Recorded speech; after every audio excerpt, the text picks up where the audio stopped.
Good afternoon, everyone. I welcome you all to ET Health World webinar. To present this webinar, I welcome Ishika Multani, Executive Director at Sagar Group of Hospitals, and share valuable insights on the topic, Does gender help or hinder women in the workplace? There will be a presentation on the topic followed by a question and answer session wherein you may submit text questions to today's presenter by typing your questions into the questions pane of the control panel. You may send in your questions at any time during the presentation. We will collect those and address them during the question and answer session at the end of the presentation. Now I request Ishika Multani to start the presentation. Over to you. Thank you for your introduction. Thank you to all the viewers for tuning in. Let me take a moment to celebrate the spirit of womanhood. This month we've had International Women's Day that was celebrated on March 8, 2019. The theme for this year is gender parity, #balance for better. Let me give a brief on what gender parity really is. Gender parity is a statistical measure that provides a numerical value of female to male or girl to boy ratio for indicators such as income or education. For example, if there are 50% of girls and 50% of the boys who completed their primary education in a particular region, state, or a country, then the gender parity is 1. Please note in the beginning of our presentation to not mix gender parity to gender equality. Great strides have been made in the 21st century to create diverse workplaces which promote equality for all employees. Our growing awareness around the world of the need to break down gender barriers has led to many women entering into workplaces which were once male-only domains. However, gender still can have a negative impact on women when it comes to their careers. From the need to balance work with home life to the gender wage gap, women often find themselves working twice as hard to be recognized half as much as their male colleagues.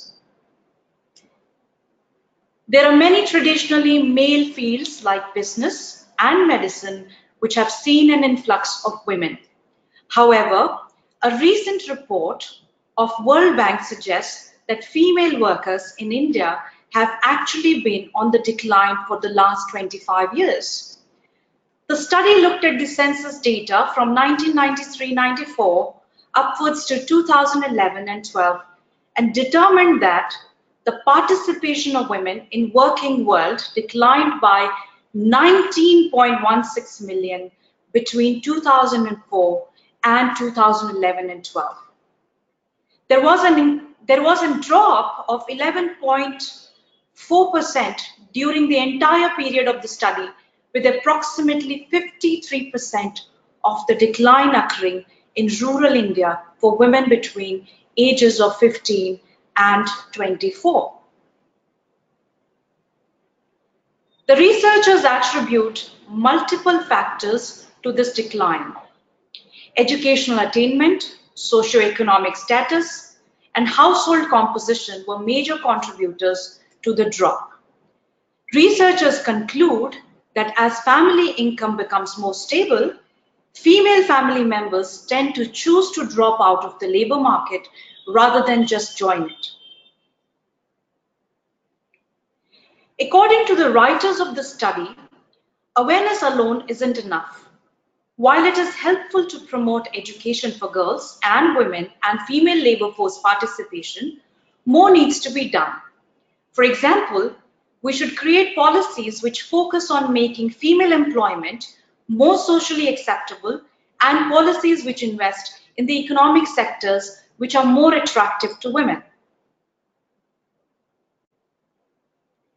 The issue of gender in the workplace and how it impacts both men and women has its roots in the concept of privilege. The definition of privilege states that it is a special right, advantage, or immunity granted or available only to a particular person or group. An individual can have a privilege because of their economic status, skin color, social status, and or gender.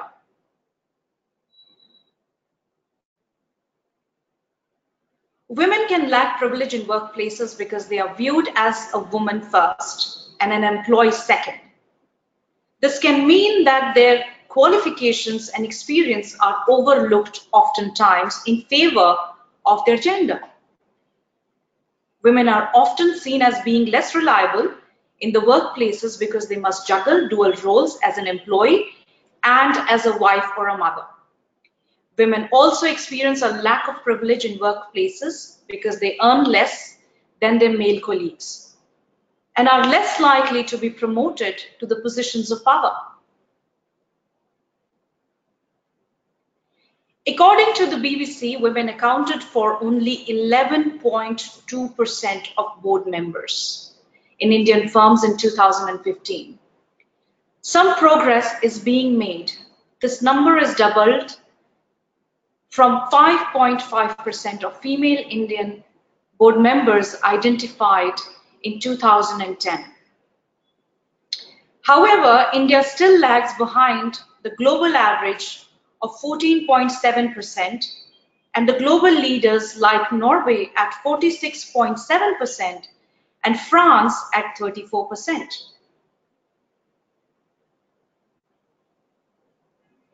Arundhati Bhattacharya, the first female chairman of State Bank of India, has fought to draw attention to the challenge of gender diversity in the workplace.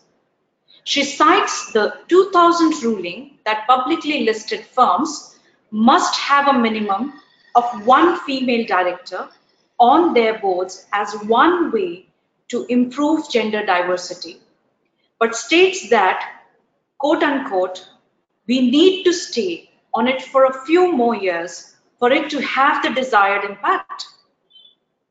Major changes such as these will not have overnight, especially when we face cultural and social attributes which tend to view the working world as a fundamental and a basic male domain.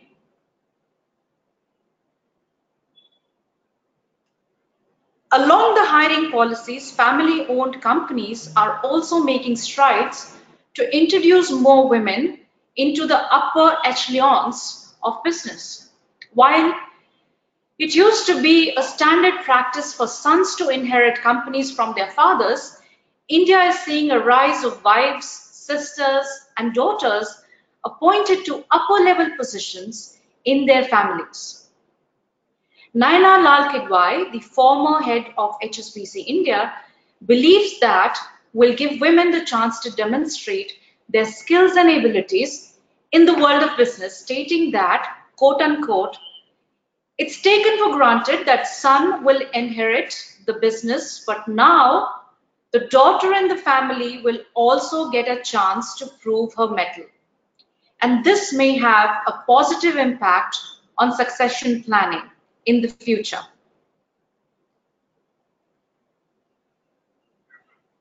While most women are achieving the board positions in Indian companies, the number of women in senior levels has fallen from 7.8% in 2014 to about 7.2% in 2016, a number which is well below the global average of 13.8%.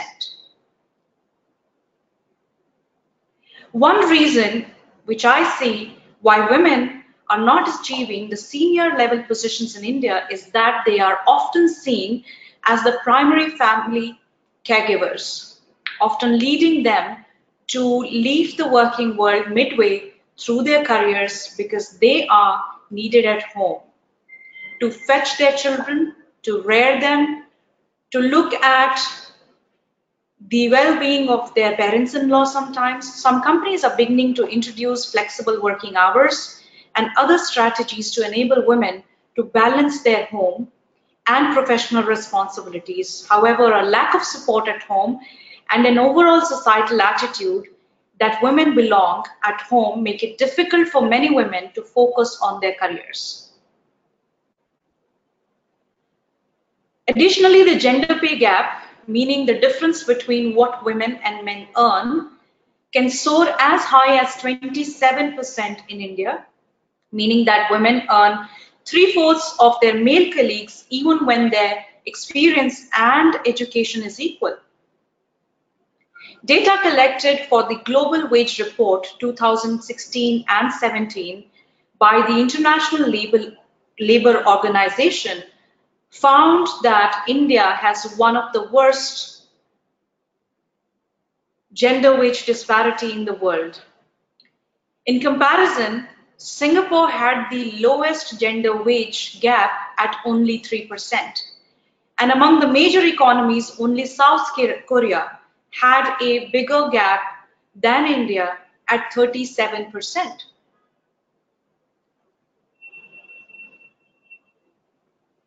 The average worker in India has a better wage now than in the past. However, women and those living in the rural areas are still at a significant advantage. Thus, women living in rural parts of India are likely to be doubly impacted when it comes to wages. In addition, women in India make up to 60% of lowest wage bracket, but only 15% of the high wage earners.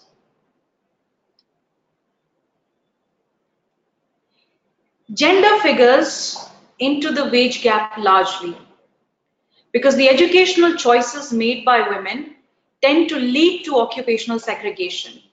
Thus, women are overrepresented in the fields like education and nursing, career choices which are often undervalued because work in these fields may be viewed as natural female attributes rather than a skill to be acquired. Globally, the gender pay gap has been addressed through strong labor market institutions and policies which support collective bargaining and a focus on improving minimum wage. The gender pay gap is smallest at about 8% in countries where the collective bargaining is at least 80%.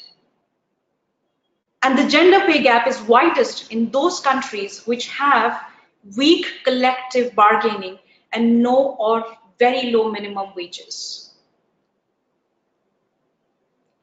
Global surveys have found that 2/3 of women believe that gender equality is unlikely to be achieved over the next 5 years. Areas such as socioeconomics, education, and gender challenges are barriers to both gender equality and women's success in workplace. For example, 50% of the respondents believe that addressing the issues of teen pregnancy and early marriage can also improve gender equality. When schools, families, and society teach children and young people that both genders are worthy of an education and equality in workplace, then we are more likely to see long-term shifts in attitudes about the roles of men and women, including the workplace. The McKinsey Foundation spent about 4 years drawing data on 279 odd companies employing more than 13 million people to determine how to bring gender diversity into workplace. Although this was an American study, quote unquote, Women in the Place of Work 2018 highlights a number of critical steps that can be taken to improve workplaces for men and women. At its core, the McKinsey Foundation urges companies to treat gender diversity like the business priority it is. It can include closing gender gaps in hiring and promotions, holding leaders accountable, and setting realistic targets for change. The McKinsey Foundation report urges that we improve representation from entry level to the C-suite level at corporates, ensure that the promotion happens early on in the pipeline so that women are better represented at higher levels down the road. Consider the factors that can play a role in women's workplace disadvantage, lack of managerial support, everyday discrimination, sexual harassment, to name a few. Offer employees opportunities to have flexibility to allow them to manage work and life responsibilities. Research conducted by McKinsey and Company argues that gender biases and stereotypes about women's ability in workplace are persistent problems that require a number of important interventions. Work-life balance must be emphasized for all employees. Employees should feel that their lives, their values, priorities are respected by their organization. To change the culture of an organization, we must first rework on how the organization views and treats its employees. Steps to take mindsets and practices. What we can do is we can make efforts to change individual mindsets and practices which we wish to change the overall workplace culture and impact of patriarchal culture on leadership.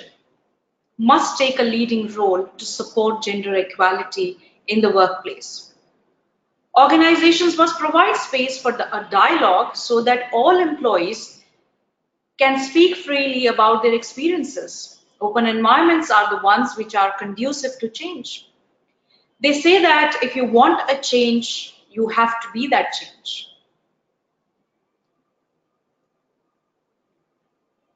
To change workplace culture, we must redefine the concept of work.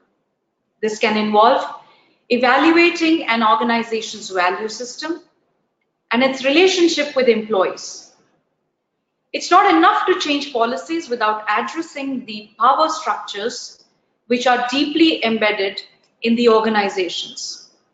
We cannot pay lip service to equality while allowing informal cultural norms and exclusionary practices to be perpetuated.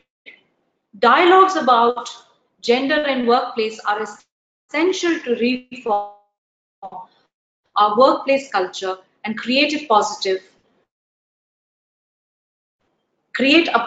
sustaining, and effective which support all employees. An Indian CEO, Vaishali Kasture, recently shared her efforts to bring gender diversity in her workplace. Vaishali Kasture, the Managing Director of Experience Credit Bureau and Country Head of Experian India, states that inclusion riders may help to fast-track more women into the upper levels of the corporate world. She states that, quote unquote, if we take a linear approach on the gender gap, it will take us 150 years to bridge it, but advises that such approaches to inclusion must be company-wide and driven top-down so that it brings actual change, not just tokenism. Kasture has found that men and women are equally ambitious at entry levels, but that women's aspirations and ambitions drop by 40% after 18 months of employment because work environment affects women's progress. Within 5 years of starting work, she's found high levels of attrition among women as they are torn between work obligations and family obligations. She notes that Experian is addressing the sandwich phase of women, meaning when they are straddling child and elder care responsibilities. Her organization provides about 6 months of maternity care, creche facilities, open dialogues about gender and work-life management. She's found that men are more confident about asking for raises and promotions and that women tend to underestimate their abilities, stating that, quote unquote, men ask for a bigger role when they are 70% ready. Women feel underconfident even when they are 99% ready. Even that 1% bothers them. The issue of underconfidence can be addressed through mentoring programs and sponsorship, which helps women to get to the next level of their career. Sponsorship is the secret sauce, she says. When a senior person who has a seat at the table puts skin on the game to make you successful, that is when confidence gap starts narrowing. Let's return to the original question.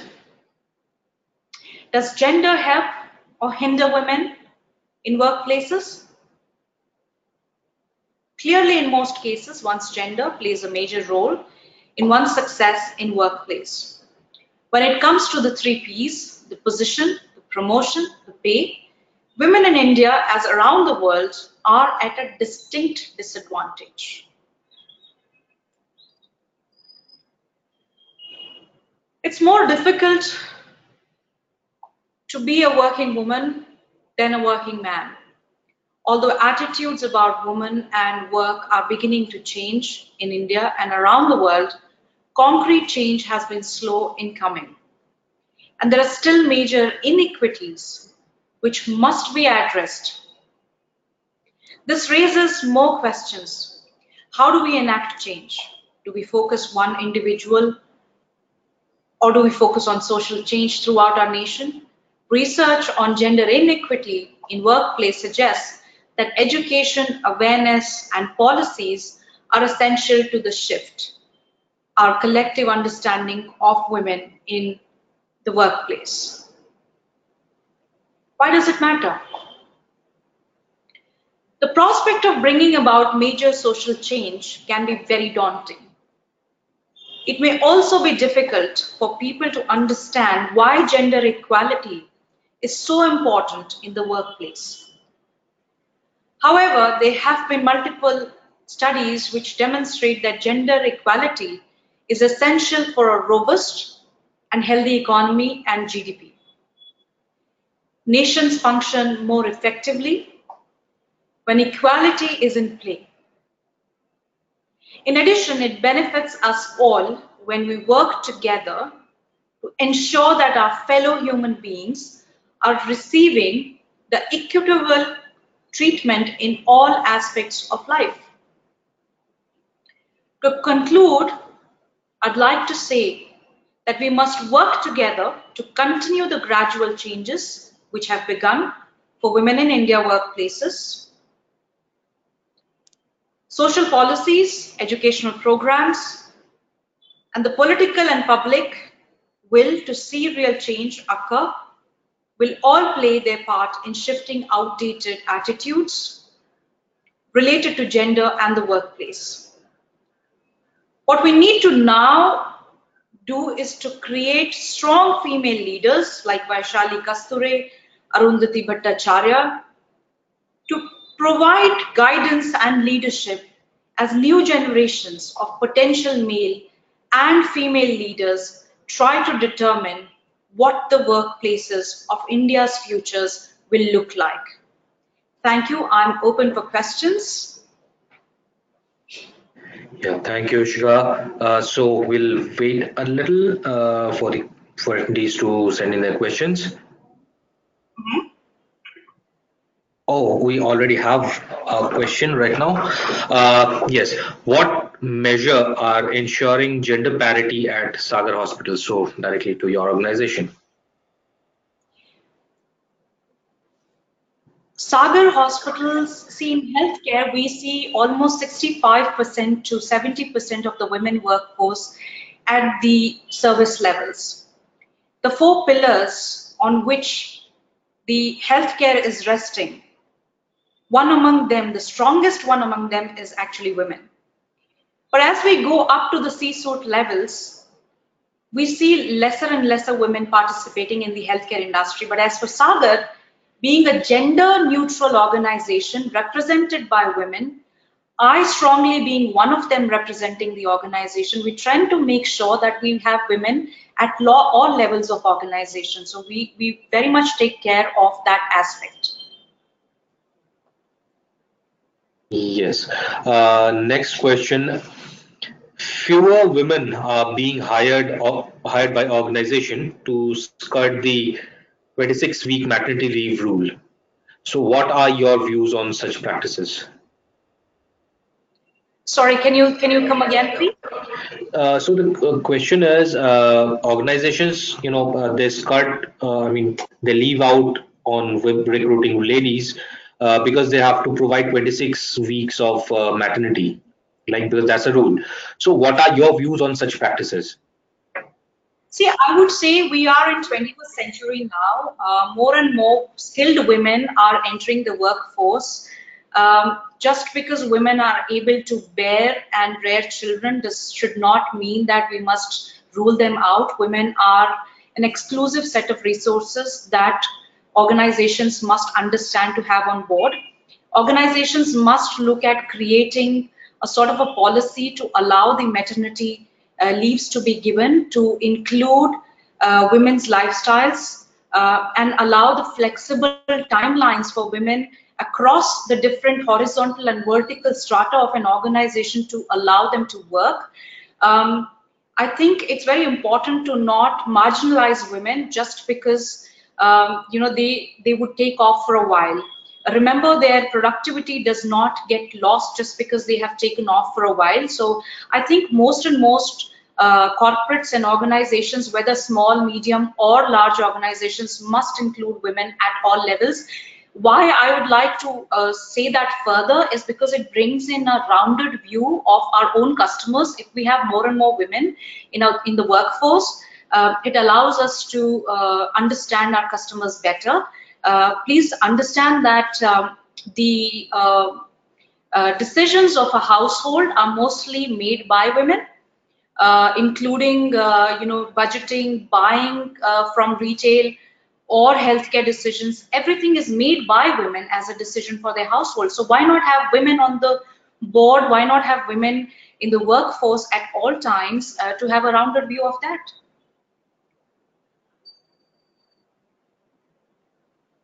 Yes. Next question. Do you feel there should be proper guidelines and rules to ensure work and life balance? Uh, to really instate the whole definition of work-life balance, I think each individual is very different in terms of understanding their own life balance. Certain people would like to take off from time to time because it really stresses them in the long working hours. Some people like to sit down and listen to music, not talk to someone. Some people would like to just take off completely. So each individual is very different in terms of balancing their work life. Irrespective of gender, whether male or female, work-life balance is very important, and this is a schedule that each individual will have to figure out on their own. What I can just say is that try and do what you love. Always look at a job as a satisfaction from a mental aspect rather than looking at how much it can pay you, because if you are good at your work, you are having passion for what you do, you're going to excel better than what you don't like and you get into doing that just because it's going to pay your bills a little extra. I think that kind of understanding and scheduling is very important to create that balance for each individual, irrespective of what gender you come from. True. So we have a question that's also related to maternity leave. What do you think can be done to the roles which demands traveling, especially for women who comes back from maternity? See, most of the organizations are quite understanding and quite inclusive of this sort of a situation wherein women take off for a while to have children, and post having a child, they come back to work. Most understanding organizations would understand the fact that women cannot travel because they have somebody waiting back at home. This is a change that has definitely come in over a period of time for a large number of organizations, I would say. So I think women can definitely voice their opinion, voice their mindset to their HRs, The human resources departments are existent in most of the corporates today. In the last 20 years, it has been made sure that every company gives an importance to a department like human resources, and there is something called as a grievance cell, and then there's something called as a concern cell. So in the concern cell, you can always voice your the kind of things that you're going through in your own life, and you can certainly ask for flexible working hours, and I'm sure most of the HRs will be able to accommodate you for that. Just about the kind of industry you are in is most important to look at. If you look at industries like technology, you really do not have to travel anywhere today. You can just sit at home and work from home. And in fact, most workforce is sitting from home and working from home. So that kind of a flexibility is coming through in many fields, except for the service industry, because that is where in most of the service level jobs, you might have to end up being available on floors to dispatch your job responsibility. But if the moment you are moving up to the mid levels and the higher levels, I think there is a greater flexibility that is available for you to be available during flexible hours. And I'm sure in most of these departments, you have your colleagues who are sharing your job responsibilities and job profiles, so they can always cover up for you. Yes. So we have an extension to the last question. So it's are there any facilities that are provided to young mothers who are working in Sagar hospitals? Yes, there are. In fact, we are located within our educational campuses. So we are in the premises where we have the luxury of having large premises around. So we have the creche facilities. In fact, we have the maternity leaves that we give to our expectant mothers. And post them coming, and we do have a very stringent policy to have our women workforce come back after bearing a child to the work, and our human resources department is extremely flexible in accommodating all of them. Without women, we actually cannot function because they are the pillars of our entire existence. So at Sagar, we take it very seriously for all our women employees. In fact, we tend to also keep in touch with them even when they are away, so that they have that moral support at all times. Okay. There's a question. Being from an entrepreneurial background like you, how would you? I mean, how do you figure it out? How difficult or easy for a lady to, propagate in being an entrepreneur? Being an entrepreneur is not difficult. It's very important to prioritize what you want to do in life. First, introspect and understanding what your skill set is, where it lies. Do you have the kind of capability to endure things around you? Because sometimes it can so happen that you have to take it with a pinch of salt. Things may go in a direction that you may not have dreamt that it would. So it's very important to have that balance in your mindset first before you even start your entrepreneurial journey. So for me, that was very important, and being positive in your mind in whatever you do, because remember, with every failure, there is a success that follows. So what happens during your trial and error method should not define your success at all, because today's generation is somewhere running too fast and too quick, and because we are kind of having the exposure to the internet, we are in an information age, so we see other people achieving bigger heights, so we believe we can, but we really need to slow it down and take it at our pace. There are so many successful people who have tried their entrepreneurial journey in their 40s and in their 50s and 60s, etc., and have been highly successful in that. That's because wisdom teaches you how to take it slow. So for me, that kind of a thing worked more likely than anything else. It's more about your life skills, about yourself, about how calm you are in your thinking, when everything else is going the other way around, and that's what is going to bring you success. And of course, the other common success formulas that we all will talk, you will have to have skills, you have to have people, you have to have funds. All of those other things are already checked in the checklist. Irrespective of all of this, every single individual can become an entrepreneur, and there is nothing that can stop them from being successful if they're steady in what they want to do. So being steady, being focused is extremely important. Yes, very rightly said. The next question is like any change that we want to bring to our society starts from our home, right? So, what is your message to for the male members of the family towards believing gender parity right from home? To all the men and the women of every single household out there, I'd like to just tell each one of you that women make 50% of the world. It's women with whom the man even starts to take shape and birth in this life. So it's very important to understand the importance of women, give them equal opportunities, do not have the mindset of marginalizing them for anything. Try and share responsibilities with women. If you are tired, they are equally tired. If you are going out, let them also go out. It's very important to lead this entire gender parity through a transformative phase together. If men are not in it, it is going to be very difficult for women to undergo the transformative change that we would like to have. Great. So that's what we had time for today. So to wrap up this session, thank you, Ishika Multani, Executive Director at Saga Group of Hospitals, for sharing your valuable insights on the topic: Does gender help or hinder women in the workplace?